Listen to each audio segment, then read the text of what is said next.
இன்னைக்கான தினம் 18ஆம் தேதி அப்படிங்கிறத விட இந்தியா சீனா உறவில் ஒரு பெரிய மாற்றம் வருவதற்கான வாய்ப்பு இன்றைய தினத்திலிருந்து உருவாகுது.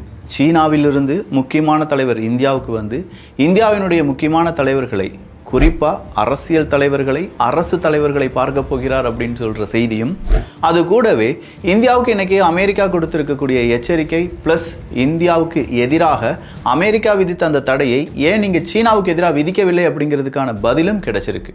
ஒட்டுமொத்தமாக இந்தியாவினுடைய ட்ரேடு, இந்தியாவினுடைய எல்லை பிரச்சனை, இந்தியாவுக்கு எதிரான பொருளாதார தடை, இந்தியாவுக்கு எதிரான டாரிஃப் பிரச்சனை, இது எல்லாமே சேரக்கூடிய ஒரு தினம்தான் இன்றைய தினம். அந்த புள்ளியை இன்னைக்கு நம்ம பார்க்க போகிறோம்.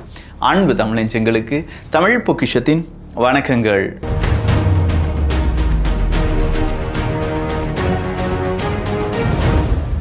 சீனாவினுடைய ஃபாரின் மினிஸ்டர் வாங் யீ அவர்கள் இன்னைக்கு இந்தியாவுக்கு வரப்போகிறார். இன்றைய இந்திய பயணம் அப்படிங்கிறது ரொம்பவே குரூஷியலான பயணம் என்பதை சீன ஊடகங்கள் எல்லாருமே தெரிவித்திருக்கிறார்கள். கடைசியாக சீனாவினுடைய ஃபேக்ட்ரி அவுட்புட்டை நம்ம எடுத்து பார்த்தோம்னா கடந்த 8 மாதங்கள் இல்லாத அளவுக்கு மிகப்பெரிய ஒரு தேக்க நிலையில் சீனா இருக்காங்க. அவங்க நினச்ச அளவுக்கான ப்ரொடக்ஷனை செய்ய முடியல, அவங்க நினச்ச அளவுக்கான லாபத்தை எடுக்க முடியலை. இது 8 months லோ அப்படின்னு சொல்லும்போது சீனாவினுடைய பொருளாதாரத்துக்கு பெரிய சிக்கலை அது உருவாக்கிட்டு இருக்கு. இந்த நேரத்தில் அமெரிக்கா சீனாவுக்கு எதிராக எந்த பொருளாதார தடையும் விதிக்கலை, அமெரிக்கா சீனாவுக்கு எதிராக எந்த டாரிஃப் பிளானையும் கொண்டு வரல, எனவே சீனா எஸ்கேப் ஆயிருச்சு, சீனா பயப்படவே வேண்டாம் அப்படின்னு சொல்கிற மாதிரியான அந்த ஒரு கட்டமைப்பு செய்யப்பட்டு வருகிறது. ஆனால் உண்மையான பாதிப்பு என்ன அப்படிங்கிறது சீனாவுக்கு தெரியும். எப்போ வேண்டுமானாலும் அமெரிக்கா நம்ம காலை சுற்றின பாம்பு நம்மளை கடிச்சிடும் அப்படிங்கிறதும் சீனாவுக்கு தெரியும். அதனால் சீனாவும் என்ன செஞ்சிட்டு இருக்காங்கன்னா, பரவாயில்ல, அமெரிக்கா கூட நல்லுறவை ஏற்படுத்துகிற மாதிரி ஒரு ட்ராமாவை போட்டுட்டு அதே நேரத்தில் வேறு எந்தெந்த வழிகள் இருக்குது அப்படிங்கிறத பார்த்துட்டு இருக்காங்க. ஸோ இன்றைய ஒரு பயணம் அப்படிங்கிறது இந்தியாவுக்கு மட்டும் கிடையாது, சீனாவுக்கும் ரொம்பவே குரூஷியல் தான். இன்றைய பயணம் வாங் யீ அவர்கள் 18ஆம் தேதி வரப்போகிறார் அப்படின்னா 3 தினங்கள் நம்முடைய வாத்தி ஜெய்சங்கர் அவர்களையும், national security adviser Ajit Doval அவர்களையும், பிரைம் மினிஸ்டர் மோடி அவர்களையும் பார்க்க போகிறார்.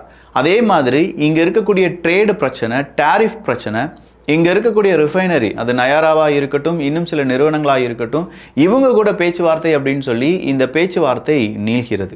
இதில் நயாரா அப்படின்னு சொல்கிற ஒரு நிறுவனத்தினுடைய பெயர் சொன்னேன், நல்லா குறித்து வச்சுக்கோங்க. இந்த நயாரா நிறுவனம் இப்போ பெரிய அளவில் பாதிப்படைஞ்சிருக்கு. ஐரோப்பிய ஒன்றியத்தினுடைய டாரிஃப் சாங்ஷன், அதே மாதிரி அமெரிக்காவினுடைய டாரிஃப் சாங்ஷன், இதன் காரணமாக நயாரா நிறுவனத்துக்கான நிறைய டிரான்சாக்ஷன் எல்லாமே ஸ்டேட் பேங்க் ஆஃப் இந்தியா தான் செஞ்சுட்டு இருந்தாங்க. இந்தியாவினுடைய ஆயில் ரிஃபைனரி நம்ம எடுத்து பார்த்தோம்னா அதில் 8% அப்படிங்கிறது இந்த நயாரா அப்படிங்கிற அந்த நிறுவனம் தான் செஞ்சுட்டு இருக்காங்க. இந்தியா முழுவதுமாக கிட்டத்தட்ட 6500க்கும் அதிகமான ரீட்டைல் ஃபியூவல் அவுட்லெட் அப்படிங்கிறத இவங்க நயாரா நிறுவனம் வச்சுருக்காங்க. ஸோ அப்படிப்பட்ட நிறுவனத்தினுடைய டிரான்சாக்ஷன்ஸ் எல்லாத்தையுமே ஸ்டேட் பேங்க் ஆஃப் இந்தியா இனிமேல் நாங்கள் செய்ய போகிறது கிடையாது அப்படின்னு சொன்னது பெரிய பின்னடைவாக பார்க்கப்படுது. இதே மாதிரி நயாராவினுடைய ஒரு ஃபியூவல் ஏற்றின ஒரு ஷிப், அந்த ஷிப் எது அப்படின்னு பார்த்தீங்கன்னா இஎம் ஜெனித் அப்படிங்கிற கப்பல் தான். இந்த சரக்கு கப்பல் இஎம் ஜெனித் அப்படிங்கிற இந்த சரக்கு கப்பல் நயாராவினுடைய வாடினார் டெர்மினலிருந்து கிட்டத்தட்ட 4,96,000 பேரல்ஸ் அல்ட்ரா லோ சல்ஃபர் டீசலை ஜூலை 18ஆம் தேதி கேரி பண்ணுது. இந்த ஜூலை 18ஆம் தேதி கேரி பண்ண இந்த இஎம் ஜெனித் அப்படிங்கிறது நேராக மலேசியாவுக்கு தான் போக வேண்டியதாக இருந்தது. பட் இது இந்த வாடினார் டெர்மினலிருந்து கிளம்பின அடுத்த நாளே ஐரோப்பிய ஒன்றியம் ஒரு சாங்ஷன் அப்படிங்கிறத போடுறாங்க. பொருளாதார தடை, ரஷ்யாவினுடைய ஆயிலுக்கு எதிராக. யாரெல்லாம் ரிஃபைன் பண்ணி அதை வெளிநாடுகளுக்கு விற்றாலும் அந்த நிறுவனமும் அதை வாங்கக்கூடிய நாடுகளும் செகண்டரி டாரிஃபுக்கு உட்படுவார்கள் அப்படிங்கிற ஒரு அறிவிப்பு வருது. ஸ்ட்ரைட் ஆஃப் மலாக்கால வச்சு இந்த இஎம் ஜெனித் அப்படிங்கிற இந்த சரக்கு கப்பல் அங்கே நிறுத்தப்படுது. கிட்டத்தட்ட 12 தினங்கள் நிறுத்தப்பட்ட இந்த கப்பல் அடுத்ததாக நேராக எங்கே போகுது அப்படின்னு பார்த்தீங்கன்னா இன்றைக்கி சீனாவுக்குள்ளெல்லாம் நுழைந்து போயிருக்கு அப்படின்னு சொல்கிற ஒரு செய்தி வெளியாகி இருக்கிறது. ஸோ 2021-2022க்கு பிறகு முதல் முறையாக ஒரு சரக்கு கப்பல், அதுவும் இந்தியாவில் இருக்கக்கூடிய டீசல் சரக்கு கப்பல் அப்படிங்கிறது நேராக இந்தியாவிலேருந்து சீனாவில் போயிருக்கு. சீனா நம்முடன் ஒரு ட்ரேடை நடத்தியிருக்காங்க அப்படிங்கிற தகவல் ஒட்டுமொத்த உலகிற்கும் ஒரு பெரிய ஷாக்கிங்கான ரிப்போர்ட் தான், குறிப்பாக அமெரிக்காவுக்கு. அப்போ ஜேடி வான்ஸ் அவர்களிடம், அமெரிக்காவினுடைய துணை அதிபர் ஜேடி வான்ஸ் அவர்களிடம் ஒரு கேள்வியை கேட்குறாங்க. ரொம்பவே நட்பு நாடாக அமெரிக்கா இந்தியா நட்பு நாட்டை எல்லாரும் சொல்லிட்டு இருந்தாங்க. ஆனால் இப்போது இந்தியாவுக்கு எதிராக நீங்கள் 50% டாரிஃப் அப்படிங்கிறத கொடுத்துருக்கீங்க. உங்களுடைய எதிரி அப்படின்னு சொல்லிட்டு இருந்த சீனாவுக்கு எதிராக எந்த டாரிஃபும் விதிக்கலையே, இதுக்கு பின்னாடி இருக்கக்கூடிய சூட்சமம் என்ன அப்படின்னு சொல்லி கேட்குறாங்க. அதற்கு ஜேடி வான்ஸ் அவர்கள் சொன்ன பதில் என்ன அப்படின்னு கேட்டிங்கன்னா, இல்லை இப்போ அமெரிக்கா சீனா இந்த உறவை நீங்கள் எடுத்து பார்த்தீங்கன்னா நாங்கள் குறிப்பாக அமெரிக்கா நாடு உலகத்தில் ஒரு பேலன்ஸை உருவாக்குவதற்கு கடுமையாக பாடுபட்டு இருக்கோம். சீனா ரஷ்யாட்டிருந்து ஆயில் வாங்குறாங்க, அதை ரீஃபைன் பண்ணுறாங்க, அப்படி ரீஃபைன் பண்ண ஆயிலை யூரோப்புக்கு வித்துடுறாங்க. நாங்கள் இப்போ சீனாட்ட போய் இல்லை நீ ரஷ்யாவினுடைய ஆயில் வாங்கக்கூடாது, உனக்கு எதிராக நாங்கள் பொருளாதார தடை போடுவோம், செகண்டரி டேரிஃப் போடுவோம், உனக்கு எதிராக டேரிஃபை விதிப்போம் அப்படிலாம் சொன்னோம்னா சீனா என்ன செய்வாங்க? ரஷ்யாவிலிருந்து ஆயில் வாங்குறதும் யூரோப்புக்கு விற்கிறதும் அப்படிங்கிறத நிப்பாட்டிடுவாங்க. இதனால் குளோபல் லெவலில் ஆயில் மார்க்கெட்டில் ஒரு பெரும் பிரச்சனை வரும். அந்த பிரச்சனை வேண்டாம் அப்படிங்கிறதுக்காகத்தான் நாங்கள் சீனாவுக்கு இன்னும் டேரிஃபை அறிமுகம் செய்யவில்லை அப்படிங்கிறாங்க. என்னையா இது பித்தலாட்டமாக இருக்குது? இந்த வேலையைத்தானையா நயாரா போன்ற நிறுவனங்களும் இந்தியாவில் செஞ்சிட்டு இருக்காங்க. ஏஷியாலேயே 2வது ஒரு ஆயில் ரிஃபைனரி கம்பெனி அப்படின்னா அது நயாரா தான். அவங்களுக்கு எதிராக பொருளாதார தடை போடுவீங்க. இந்தியா ரஷ்யாட்டிருந்து ஆயில் வாங்கக்கூடாது, அது நீங்கள் ஐரோப்பாவுக்கு மிக கூடிய விலையில் விற்கிறீர்கள் அப்படிங்கிற ஒரு குற்றச்சாட்டை ட்ரம்ப் அவர்கள் சொல்லுவார். அதன் அடிப்படையில் தான் எங்களுக்கு 50% டேரிஃப் அப்படிங்கிறத விதிப்பார். இதெல்லாம் ஒரு புறம் நீங்கள் செஞ்சுக்கிட்டு இதெல்லாம் அப்படியே செய்யக்கூடிய சீனாவுக்கு எதிராக நாங்கள் செஞ்சோம்னா உலக ஆயில் மார்க்கெட் என்ன ஆகுறது அப்படிங்கிற ஒரு கேள்வியும் கேட்குறீங்க பார்த்தீங்களா? உங்களை மாதிரி உலகமாக நடிப்பு, உலகமாக பிஸ்னஸ் பர்சன்ஸ் அப்படின்னு சொல்லலாமே, அது வேறு யாருமே இல்லைப்பா. அமெரிக்காவை மிஞ்சுறதுக்கு நீ அமெரிக்கா பிறந்து தான் வரணும் போல. அந்த ஆள் என்ன சொன்ன? It's complicated with China. It would be more complex and politically sensitive. ஏன் என்ன சொன்ன? India funding Russia's war. சொன்ன. மூணாவது குத்து நான் குத்தவா? குத்துனே உன் கையை தரோளமா குத்துனே. ஒரே நேரத்தில் இந்தியாவையும் சீனாவையும் அமெரிக்கா பகைக்கிறது அப்படின்னா உண்மையிலேயே ஆயில் மார்க்கெட் அப்படிங்கிறது பெரிய அளவில் பாடுபடும். ஆயில் மார்க்கெட் படுத்துருச்சு, ஆயில் மார்க்கெட்டில் பெரிய அளவில் ஃப்ளக்சுவேஷன் வந்துருச்சு அப்படின்னா அது என்டையர் எக்கானமியை, எல்லா நாட்டினுடைய எக்கானமியும் அது பாதிக்கும். அதனால் ஏற்படக்கூடிய பொருளாதார பின்னடைவாக இருக்கட்டும், சுணுக்கமாக இருக்கட்டும், இல்லை ரிசெஷன் போன்ற நடவடிக்கையாக இருக்கட்டும், அதை இன்னொரு நாடு குறிப்பாக மேற்குலக நாடுகளால் தாங்க முடியுமான்னு கேட்டால் முடியாது. அதனால தான் இப்போது இந்தியாவை பிடிக்கிறாங்க. ஒரு கட்டத்துக்கு மேலே இந்தியாவை செட்டில் பண்ணிவிட்டு அடுத்ததான் அமெரிக்கா யார் மேலே கை வைப்பாங்கன்னு நினைக்கிறீங்க? நிச்சயமாக சீனா மேலே தான் கை வைப்பாங்க. இது சீனாவுக்கும் நல்லா தெரியும். அதனால தான் உடனடியாக வாங்கியவர்கள் இந்தியாவுக்கு வருகிறார். 3 நாள் பயணம் அப்படின்னு சொல்கிறாங்க. வர்ற ஆகஸ்ட் 31ஆம் தேதியாக இருக்கட்டும், இல்லை செப்டம்பர் 1ஆம் தேதியாக இருக்கட்டும், ஷாங்காய் கோஆபரேஷன் ஆர்கனைசேஷனுக்காக நாம் சீனாவுக்கு போக போகிறோம். அங்கே ஒரு பேச்சுவார்த்தை நடக்க போகுது. இதுவும் அமெரிக்காவுக்கு எதிரான ஒரு பெரும் கருத்தாக பார்க்கப்படுகிறது. சரி, வாங்கியவர்கள் இங்கே வாராரு. 24வது பேச்சுவார்த்தை. இந்தியாவுக்கும் சீனாவுக்கும் இடையே அந்த கால்வான் பள்ளத்தாக்கில் ஏற்பட்ட பிரச்சனைகள், அதன் பிறகு நடந்த பல கட்ட பேச்சுவார்த்தை தோல்வியடைந்தது. 21, 22, 23 அப்படின்னு சொல்லி 23 முறை நம்ம பேச்சுவார்த்தையில் ஈடுபட்டுட்டோம். கமாண்டர் லெவலியாக இருக்கட்டும், ஹையர் ஆஃபீஷியல்ஸ் லெவலியாக இருக்கட்டும், அரசியல் ரீதியாக இருக்கட்டும், பிரிக்ஸ் மாநாடு, G20 மாநாடு, SCO மாநாடு, இதில் எல்லாத்தையுமே பிரதமர் நரேந்திர மோடி அவர்களும் அங்கே இருக்கக்கூடிய ஜி ஜின்பிங் அவர்களும் பங்கெடுத்தார்கள்.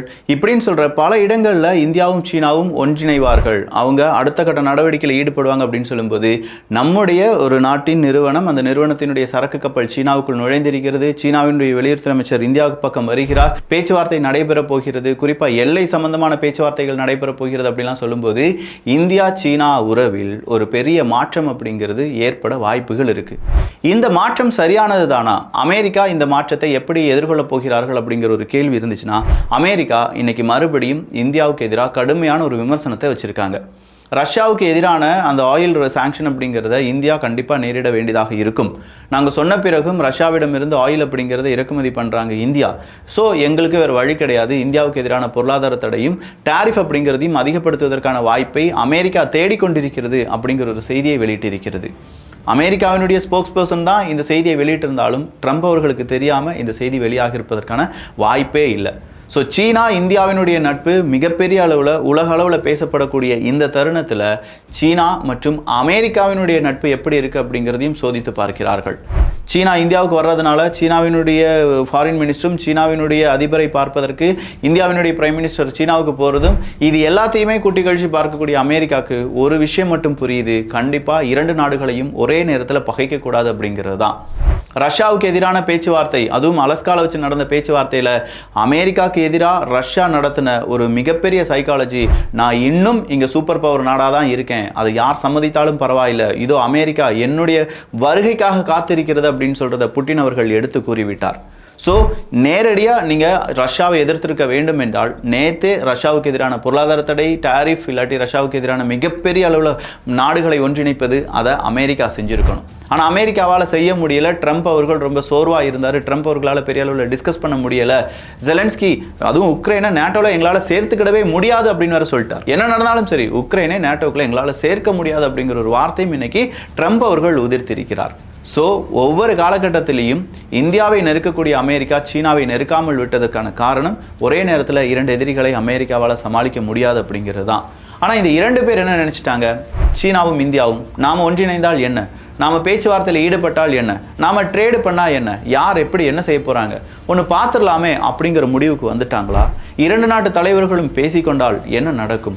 இவ்வளோ நாள் திட்டிக்கிட்டு இருந்த சீனா மற்றும் இந்திய பிரஜைகள் மீண்டும் ஒன்றிணைந்து நம்ம நண்பர்கள், நம்ம 2 பேரும் சேர்ந்து மேற்குலக நாடுகளை ஒரு கை பார்க்கலாம் அப்படின்னு சொல்லி கிளம்பிட்டாங்கன்னா ஒட்டுமொத்த உலக அரசியலில் பிரிக்ஸும் அது சார்ந்து இருக்கக்கூடிய நாடுகளும் முக்கியத்துவம் பெறுவார்களே, அது நடக்குமா அப்படிங்கிற பல கேள்விகள் இருக்கு. வாங்கி இங்கே வரட்டும், அதன் பிறகு பேச்சுவார்த்தையில் ஈடுபடட்டும். வாத்தி ஜெய்சங்கர் அவர்கள் என்ன முடிவுகள் எடுக்க போகிறார், அதே மாதிரி என்ன அஜித் தோவல் அவர்களுடைய அடுத்த கட்ட நடவடிக்கை என்ன, இந்திய பிரைம் மினிஸ்டர் பிரதமர் நரேந்திர மோடி அவர்களுடைய அறிக்கை என்ன அப்படிங்கிறதெல்லாம் தொடர்ச்சியாக நம்ம பார்க்கலாம். இந்தியா சீனா உறவில் மாற்றம் நிகழப்போகிறது. அந்த மாற்றம் நல்லதாக இருக்கும் பட்சத்தில் இந்தியாவுக்கும் சீனாவுக்கும் நன்றாக இருக்கும், அமெரிக்காவுக்கு கெடுதலாக இருக்கும். இந்த மாற்றம் நிகழவிடாமல் இருக்க அமெரிக்கா நிறைய முட்டுக்கட்டை போடுவாங்க, ஏகப்பட்ட ஃபேக் செய்திகளை பரப்புவாங்க, நிறைய டாரிஃப் அப்படிங்கிற பயமுறுத்தலை செய்வாங்க. இது எல்லாம் என்ன, இந்தியா சீனா முடிவு என்ன அப்படிங்கிறதெல்லாம் அடுத்த பதிவில் பார்க்கலாம். ஸோ ஓவராலாக இப்போ நடந்திருக்கக்கூடிய, அதுவும் குறிப்பாக இந்தியாவை டார்கெட் பண்ணி நடந்திருக்கக்கூடிய முக்கியமான விஷயத்தை உங்கள் முன்னாடி சொல்லியிருக்கேன். சீனாவுக்கு ஏன் இந்த பொருளாதார தடை இல்லை, டாரிஃப் இல்லை அப்படிங்கிறதுக்கான விளக்கத்தையும் உங்களுக்கு நான் கொடுத்துருக்கேன். இது பிடிச்சிருந்துச்சு அப்படின்னா உங்கள் நண்பர்களுக்கும் நீங்கள் ஷேர் பண்ணலாம். உலக அரசியலில் சின்ன சின்ன விஷயங்கள் தெரிந்து கொள்வதற்கு தமிழ் பொக்ஷம் சேனலை சப்ஸ்கிரைப் பண்ணுங்கள் அப்படிங்கிற ஒரு ரெக்கமெண்டேஷனை உங்களுடைய குடும்ப உறுப்பினர்களுக்கும் நண்பர்களுக்கும் மாணவ மாணவிகளுக்கும் நீங்கள் கொடுக்கலாம். நல்லதை பகிர்ந்து ஷேர் பண்ணி நல்ல சமுதாயத்தை உருவாக்குவோம். நன்றி, வணக்கம்.